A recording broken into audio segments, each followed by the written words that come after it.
Thank you, Mr. Chairman, Mr. President, and Chairman of the National Assembly. My name is Enyinnaya Abaribe, and I represent Abia South. And I wish to move that the Senate do consider the report of the Committee on Power, Steel Development and Metallurgy on the Hydroelectricity Power Producing Area Development Commission, HYPADEC, Amendment Bill 2017. I so move. Senator Gobri. Thank you very much, Your Excellency, distinguished colleagues. I hereby second that the Committee on Power, Steel and Development and Metallurgy on Hydroelectricity Power Producing Areas Development Commission be taken. I so second. Distinguished colleagues, those in favor that the Senate do consider the report of the Committee on Power, Steel Development and Metallurgy on the Hydroelectricity Power Producing Areas Development Commission Amendment Bill 2017 say aye. Those against say nay. The ayes have it. Senator Abaribe, kindly present the report. Thank you, Mr. President. The Hydroelectricity Power Producing Area Development Commission Act, Amendment Bill 2016, was sponsored by distinguished Senator David Umaru and first read on this floor on 20th October 2015. The Senate deliberated on the general principles of this bill on Wednesday, 26th October 2016, and the same was referred to this committee, the Committee on Power, Steel Development and Metallurgy, for further action. And let me go direct to the findings and the conclusions.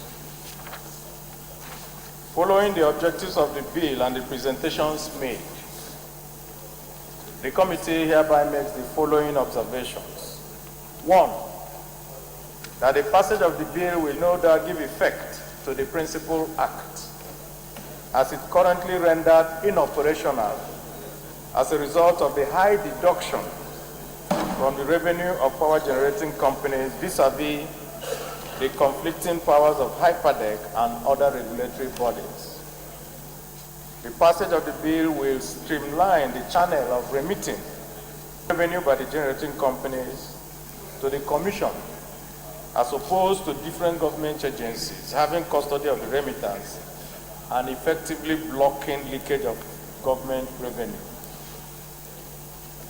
The revenue will be received by the Commission after the passage of this bill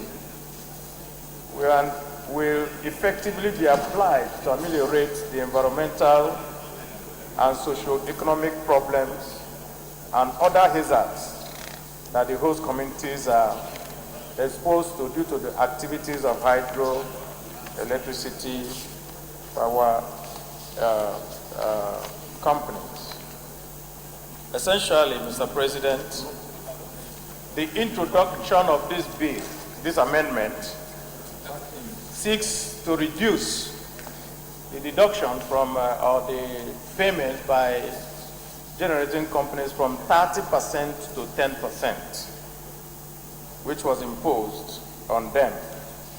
This is important because 30% that is already prescribed in the Principal Act is unrealistic and could not be implemented. And it also posed a heavy burden on the power generating companies. So we have looked at it, Mr. President, and we canvass that the passage of this bill will remove one of the contentions that has made it impossible for this bill to be implemented. Therefore, this amendment is desirous and timely for the full operation of the Commission. Mr. President, distinguished colleagues, having successfully interacted with stakeholders on this bill and having carefully analyzed the import of the proposed legislation, taking into consideration our observations and findings, the Committee on Power, Steel and Metallurgy hereby recommends as follows: that the Senate do pass the Hydroelectric Power Producing Areas Development Commission Act 2010, Amendment Bill 2017 as amended. I so move.